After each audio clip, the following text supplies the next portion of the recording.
So next topic है आपके पास relative velocity by vector algebra. ठीक है, रिलेटिव वेलोसिटी हमने नॉर्मल अलजेब्रा से पहले भी की है, जिसमें हमें सिर्फ स्ट्रेट लाइन में डील करना होता था। यानी कि ऑब्जेक्ट अगर स्ट्रेट लाइन में इस डायरेक्शन में है, दोनों ऑब्जेक्ट्स, तो हम क्या करते थे, ये मान लो वी ए है और ये वी बी है, तो दोनों की वेलोसिटीज को ऐड कर देते थे, सिंपल। और अगर दोनों दो वेलोसिटीज ऑपोजिट डायरेक्शन में है, मतलब वी बी अगर ऑपोजिट डायरेक्शन में मिलता था, तो हम क्या करते थे, सब्ट्रैक्शन। ठीक है, नाउ हम उससे थोड़ा और आगे बढ़ते हैं और देखते हैं अगर दो ऑब्जेक्ट्स इंक्लाइंड हो, यानी कि एक एंगल पे हो एक दूसरे के साथ, तब आपको कैसे सॉल्व करना है। इंक्लाइन का मतलब होता है एक एंगल पे। ठीक है, तो वी ए थीटा एंगल पे है विद हॉरिजॉन्टल, और वी बी जो है वो हॉरिजॉन्टल के अलोंग वेलोसिटी वी बी है। ऑब्जेक्ट बी और ऑब्जेक्ट ए दोनों क्या है, एक्चुअली थीटा एंगल पे। ठीक है, नाउ अगर मुझे क्या करना है, वी ए बी चाहिए, यानी कि velocity of A with respect to B, तो मैं क्या करूंगी, बी को स्टेशनरी कर दूंगी ताकि मेरी वेलोसिटी ऑफ ए निकल आए विद रिस्पेक्ट टू बी। तो बी को स्टेशनरी करने के लिए हम क्या करेंगे कि बी के साथ, ऑब्जेक्ट बी के साथ ऑपोजिट डायरेक्शन में same velocity with same magnitude हम लगा देंगे इस तरह से। ठीक है, ऑपोजिट डायरेक्शन में सेम मैग्नीट्यूड की वेलोसिटी लगा दी, तो ये बी क्या हो जाएगा, स्टेशनरी ऑब्जेक्ट हो जाएगा। ठीक है ना, तो ये बी पॉइंट, यहाँ पर बी, ये बी है सपोज करो। ठीक है ना, तो ये बी पॉइंट क्या होगा, यहाँ से माइनस वी बी जा रहा है। ठीक है ना, क्योंकि ए के ऊपर भी उतना ही लगाना पड़ेगा ना जितना हम बी के ऊपर लगा रहे हैं। ठीक है, अगर ए के ऊपर नहीं लगाएंगे तो डिफरेंस आ जाएगा। ठीक है, तो ए पे भी उतना ही लगाया जितना मैंने बी पे लगाया, तो ए पे माइनस वी बी लगाया, तो ये यहाँ पर माइनस वी बी हो गया, और बी जो है वो स्टेशनरी हो गया। यानी कि अब जो है आप निकालोगे अगर इससे ये रिजल्टेंट वी ए बी, तो आपको वो क्या देगा, velocity of A with respect to B. ठीक है ना, अब रिजल्टेंट निकालने का तरीका हमने पहले कर लिया है parallelogram law of vector addition में। वहां पर क्या होता था, आपका जो रिजल्टेंट है, मैं यहाँ पे स्लैश करके लिख देती हूँ, आपका रिजल्टेंट जो है वो निकल के आता था square root of P square plus Q square plus 2pq cos theta, right, cos theta इतना आता था। और कॉस थीटा में ये थीटा जो है एंगल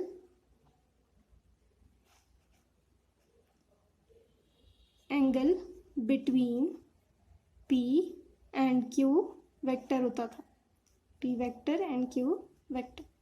ठीक है ना, तो अगर हमें यहाँ पर रिजल्टेंट चाहिए तो हमारा रिजल्टेंट मान लेते हैं, इसको नेम दे देते हैं ए बी, ये हो गया सी, इसको दे दो डी, तो हमारा रिजल्टेंट है बी डी। ठीक है, तो बी डी का स्क्वायर, ये स्क्वायर नहीं, B D is equal to, simple लिख लेते हैं, B D is equal to square root of, ठीक है, कौन कौन से वेक्टर थे, एडजेसेंट वेक्टर्स देखते हैं ना, यानी कि माइनस वी बी और वी ए वेक्टर। अब यहाँ पर जो है हम मैग्नीट्यूड यूज करेंगे। ठीक है ना, क्योंकि ये जो वैल्यूज हैं P square plus Q square plus 2pq, ये सारी क्या है, मैग्नीट्यूड वैल्यूज है, ना कि वेक्टर वैल्यूज। ठीक है ना, वेक्टर वैल्यूज क्या करती हैं, वो आपको डायरेक्शन देती है, लेकिन डायरेक्शन हम सेपरेटली निकालेंगे, तो हम पहले क्या करते हैं, सिर्फ मैग्नीट्यूड निकालते हैं और उसके बाद डायरेक्शन। तो मैग्नीट्यूड टर्म्स में आपके पास फर्स्ट आ जाएगा, इसमें पी वेक्टर मान लेते हैं हम, ये वाला है ए बी। ठीक है, तो ए बी स्क्वायर्ड हो जाएगा, प्लस क्यू वेक्टर को मान लेते हैं ये वाला C B squared, plus 2ab into C B cos, अब थीटा लिखूं यहाँ पर या कुछ और, वो कैसे पता लगेगा कि आपके दो वेक्टर्स के बीच में क्या एंगल था। यहाँ पर ए बी और ये सी बी, इन दोनों के बीच में ये वाला एंगल बना है। ठीक है ना, हमें पता था कि जो वी ए है वो हॉरिजॉन्टल के साथ इंक्लाइंड है एट एन एंगल थीटा, यानी कि ये हॉरिजॉन्टल जो है वी ए, ये वी ए, इसके साथ हॉरिजॉन्टल जो है वो इंक्लाइंड है एट एंगल थीटा, तो बाकी बचा हुआ एंगल क्या होगा, 180 डिग्री माइनस थीटा, है ना। तो 180 डिग्री माइनस थीटा जो है वो इस वेक्टर और इस वेक्टर के बीच का एंगल है। तो मैं यहाँ पे कॉस थीटा की जगह क्या लिखूंगी, cos 180 degree minus theta, right. बस अब आपको क्या करना है, यहाँ पर वैल्यूज बी डी की जगह हम डाल देंगे वी ए बी वेक्टर का मैग्नीट्यूड, ऐसे लिख लो चाहे, ठीक है। तो स्क्वायर रूट में क्या आ जाएगा आपके पास, ए बी हमारे पास था माइनस वी बी वेक्टर के मैग्नीट्यूड का स्क्वायर प्लस सी बी हमारे पास है V A vector magnitude plus 2 into V A vector का magnitude into minus V B vector का मैग्नीट्यूड। अब मैग्नीट्यूड टर्म्स में ये नेगेटिव जो है वो कैंसिल हो जाता है, मतलब मैग्नीट्यूड की टर्म्स में हम नेगेटिव पॉजिटिव नहीं लेते, तो ये सिर्फ क्या है, पॉजिटिव वैल्यू देगा। और आपके पास cos 180 degree minus theta, cos 180 minus theta आपके पास नेगेटिव cos थीटा होता है, ये आप ठीक है, माइनस cos थीटा। तो जब आप इसे सॉल्व करोगे तो आपके पास वी ए बी वेक्टर जो है वो आ जाएगा simply V A vector magnitude plus minus V B vector magnitude, ये माइनस और ये प्लस क्या बन जाएगी, minus 2 V A vector minus V B vector, ठीक है, इंटू कॉस थीटा सिंपल, ठीक है।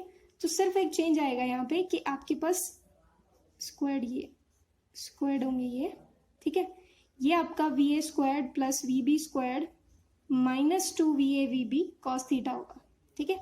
क्योंकि आप मैग्नीट्यूड में V B minus V B magnitude निकालो या सिर्फ वी बी मैग्नीट्यूड निकालो वो सेम आएगा, तो सिर्फ आपको यहाँ पर चेंज आएगा, ठीक है।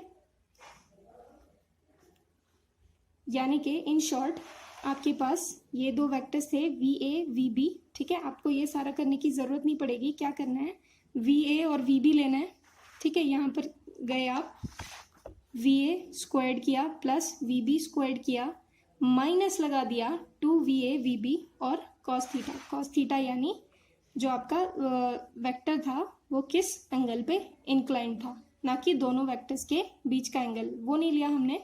क्या किया हमने, कोई भी एक वेक्टर कितने एंगल पे इंक्लाइंड है वो वाला एंगल लिया, ठीक है। तो आप यहाँ पर ओके आपके पास जो डायरेक्शन ऑफ रिजल्टेंट आएगी वो आपके पास आएगा tan बीटा, ठीक है। डायरेक्शन ऑफ रिजल्टेंट कैसे निकालेंगे आप, ये आपका रिजल्टेंट था वी ए बी और हॉरिजॉन्टल के साथ वो कितना एंगल बना रहा है वो आपका हो जाएगा बीटा, ठीक है। तो वो tan बीटा आप कैसे निकालोगे, हमने प्रीवियस क्लास में किया था, tan beta is equal to Q sine theta over P plus Q cos theta होता था। अब थीटा की जगह हमारे पास है 180 माइनस थीटा, तो हमने थीटा की जगह 180 माइनस थीटा रख दिया, यानी कि angle between the two vectors V A और वी बी के बीच में जो एंगल होगा वो रखना है यहाँ पर, साइन के साथ भी और कॉस के साथ भी किया इतना। फिर उसके बाद देखा हमने कि क्यू वेक्टर हमारे पास है माइनस के वी बी वेक्टर और पी वेक्टर जो है हमारे पास वो है वी ए वेक्टर, ठीक है।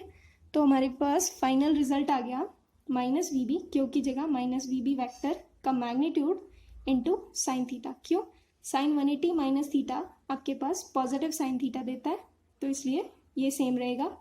अपॉन में वी ए वैक्टर, पी की जगह वी ए वैक्टर का मैग्नीट्यूड प्लस क्यू की जगह माइनस वी बी का मैग्नीट्यूड, और यहाँ पर cos 180 माइनस थीटा क्या देगा, cos थीटा। सो सिंपली आप ये सॉल्व करोगे तो आपकी यहाँ पर दोनों वेक्टर्स के बीच में नेगेटिव साइन आ जाएगा, बाकी आपका सेम रहेगा एज हमने किया था in parallelogram law of vector addition.